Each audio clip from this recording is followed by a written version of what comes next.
Welcome everybody. I'm going to give you a whistle-stop tour through my research group's work on coastal ecology, biogeography and physiology in a changing climate. So my research group aligns with the Marine Biological Association's Strategic Foundation on coastal ecosystems. And what we do is we go out and we do field surveys all around the coastline of the UK every year. We also set out field experiments. We combine them with collecting microclimate data. We use biomimetic sensors that are stationed at all of the different MarClim sites to be able to collect data at the scale that the actual organisms are experiencing. We then come back to the lab, and what we do is we start to test the physiological responses of all the different organisms to differences in temperature, so water temperature and air temperature, ocean acidification through different changes in the pH of the water. And then we do other pollutants as well, which I'll come on to later on in the talk. We're very fortunate to have a UK-wide citizen science network, which is volunteers that have all been trained in how to do recording, so they're able to assist us and send in additional data as well. And then we use large-scale remote sensing climate data and ocean acidification data, so we can then start to scale up our responses to look at the larger changes. All of our data goes into a virtual data repository. This is DASH, the Data Archive for Seabeds, Species and Habitats, that's run by the MBA, and it's a MEDIN accredited data centre. And then these time series are combined with climate forecast models and bioenergetics models, and this just means looking at the physiological responses of all of the target organisms. And we're able to map future distributions of species in different scenarios of climate and ocean acidification. And a very important part of our research is also to translate this information to policymakers as well. So not only the large-scale governmental organisations, but also the people that manage specific reserves as well, so that they're actually getting robust science from which to make their decisions. The project that I run, MarClim, looks at marine biodiversity and climate change. And we were incredibly fortunate to have Professors Alan Southwood and Dennis Crisp, who in the 1950s started to notice that different species did well after warm periods in the climate and different species did better when it was cooler. So they started to make recordings around the UK coastline. In the 1980s, Jack Lewis's group at Robin Hood's Bay Laboratory started to do species recording on the east coast of the UK and especially around the north coast of Scotland. So we have data from then. Professor Steve Hawkins started to record data in the 1980s and 1990s, and then he established MarClim in 2001. And ever since then, we've been recording a suite of now 87 species of macroalgae and invertebrates at 100 sites around the UK coastline every year. We also contribute all of this information not just to policymakers, but to the Marine Climate Impacts Partnership. And we are involved every time in the annual report cards, where I am the lead author for the Intertidal systems. So this just shows you how we use all of the data and information and then are able to push it out directly to the relevant people in policy.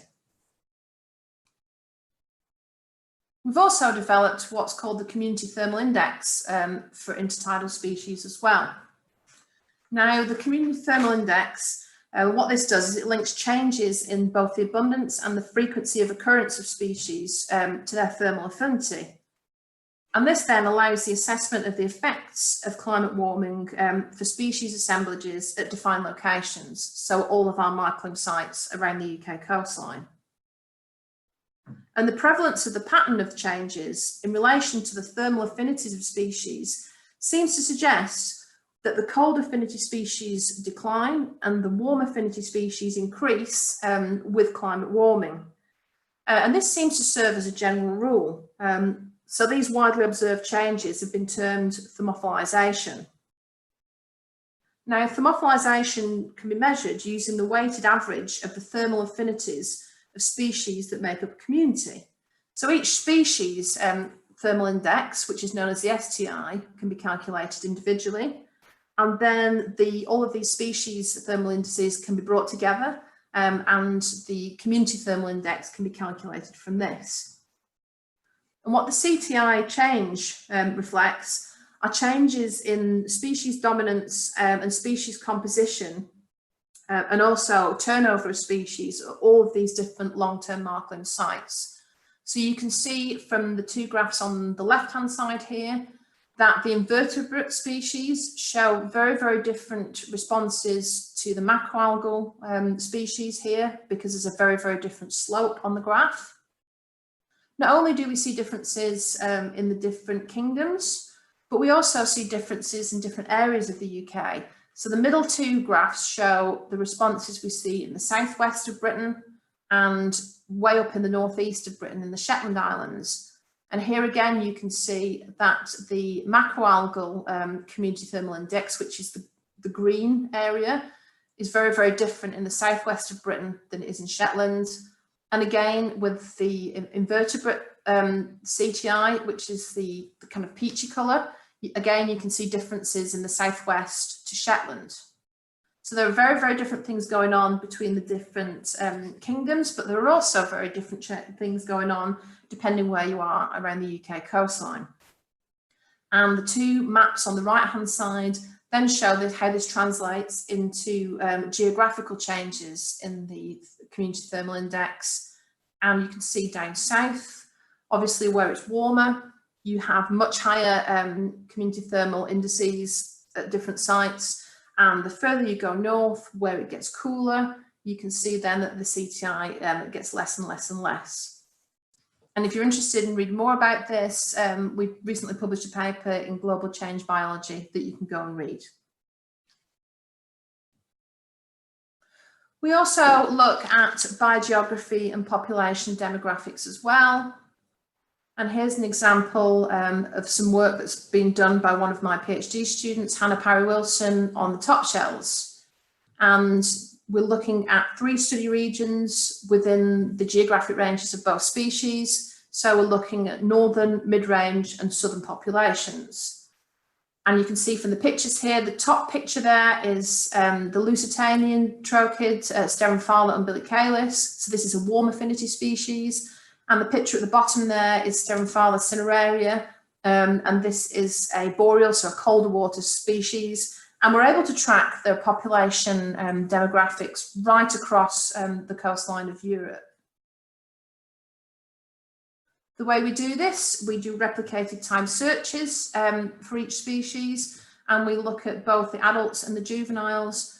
We collect them, and then we measure the basal diameter and the abundance of each species in each count before returning them back to the shore. So what we like about this approach is we're able to get really good abundance data, demographic data, and biogeographic distribution data, and then we can put all of the individuals back. So apart from being woman-handled for a couple of seconds, we don't provide any other interference in them at all. And this is showing some really, really interesting trends.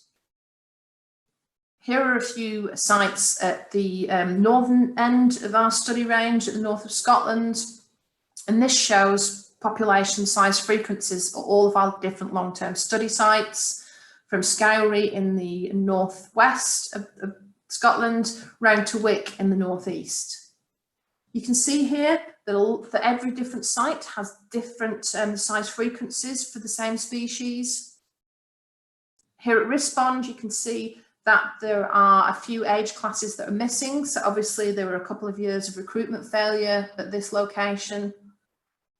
Whereas if you look up at Merkel Bay, so the same size individuals, which will have been about the same year classes, they had incredibly strong recruitment that year. So hopefully this will explain to you exactly why we need to do so many different locations, because you can see here within a very small geographic distance comparatively, we're getting very, very different responses from all of these different populations. And not only do we look at climate change, so temperature, we also look at many different multiple stresses as well, through what we call an omics to ecosystems approach. So we're also looking at the effects of ocean acidification here in our MBA mesocosm system. So the left-hand panel shows the mesocosm setup and how we do different physiological experiments on the organisms. We then take all of the data that we collect from the long-term experiments, which can run up to 18 months. So to properly understand not only how long-term changes affect different invertebrates and macroalgae, but also the seasonal differences as well. And then we put these into what are known as dynamic energy budget models. These are very, very data intensive, hence the mesocosm experiments, but they give physiologically realistic outputs of what to expect from individual organisms under different scenarios. The image underneath that is just, I think, a really stark warning as to why we should all be a lot more careful about how much plastic we buy and use and how we recycle it, because when plastics break down in the oceans, they form microplastics. And this is a fluorescence image of microplastics that have got trapped in the gut of a blue mussel. Plastics are very, very difficult for animals to get rid of once they've ingested them. And also maybe a bit more of a concern for humans. If you're eating blue mussels, you may possibly be eating microplastics as well. So something for everybody to think about there. Then what we do is we look at down another levels again. So we've done large scale distributions. We've looked at the physiological mechanisms underpinning this. And we're also then looking at the genetic signals that we get as well. So in collaboration with the University of Oxford, we've looked at the transcriptomic responses of animals of being held in the mesocosm systems for over a year. And this then starts to tell us exactly what genes are either upregulated or downregulated in response to all of these different stressors. Once we've amassed all of this information, we're then able to put them into predictive models.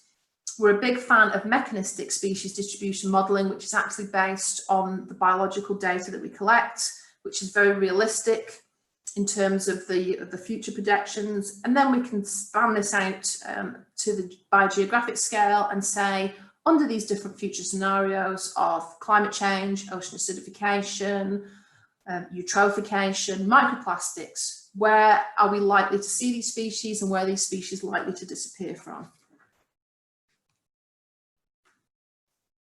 We're also involved in a groundbreaking project called the Darwin Tree of Life. And the Darwin Tree of Life is a new platform for understanding biodiversity. And the MBA is part of a world-leading network of centres, and we've all got complementary strengths in genomics, bioinformatics, ecology and taxonomy.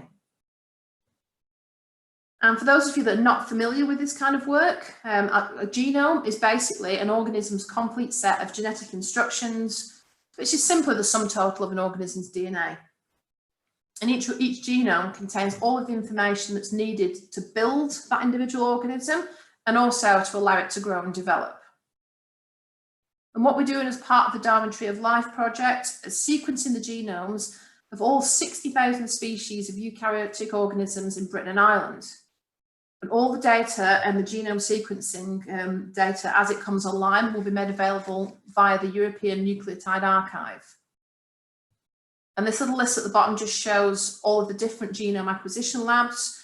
So ourselves and the Natural History Museum in London are responsible for sampling all of the marine taxa, but then we've got a whole host of terrestrial colleagues as well, and everybody is inputting into this, and it's a fantastic project which, when it's all starts to come online, will be groundbreaking in terms of the information that's released. So hopefully this kind of explains to you the different research that we do here. We basically look at global scale stressors. We go out and survey them around the UK, so we get a regional aspect on this. Because we study 100 different sites every single year for the MarClim project, we're able to get the local scale responses to this. And then we are also able to measure the microclimate. So all of these individual organisms are not responding to global scale climate change and ocean acidification. They're responding to exactly what's happening in their immediate environment. And we're able to go out and put loggers and sensors out to record them as well. So we downscale all of this, and then we're able to run predictive models. With the results from the predictive models, we're able to upscale, so we can look at the functional responses to these stressors. We can look at the population level responses at all of our different sites. We can see how all the different species are responding and then combine this into a community level response. And ultimately, we can then start to say how ecosystems are responding now and predict how rock intertidal ecosystems will respond to future levels of these stressors. We push an awful lot of this information directly out to government policymakers. So at global levels, we input information and data into the Intergovernmental Panel for Climate Change assessments. We are looking at the Marine Climate Change Impacts Partnership at the UK level. We also do marine conservation zone designations, and we collect and map information and data for European marine sites, special areas of conservation status assessments. We use MarClim to develop standard monitoring protocols for MBOS at the European level. We're involved in the GeoBond Working Group on Marine Biodiversity and several other international networks. And we're in the process of developing macroalgae as an essential ocean variable for goose as well. So we're trying to be involved in as many different national and international projects as possible to spread as much of the information we can to have the best use in marine conservation policy. And one final example of this, the European Marine Strategy Framework Directive.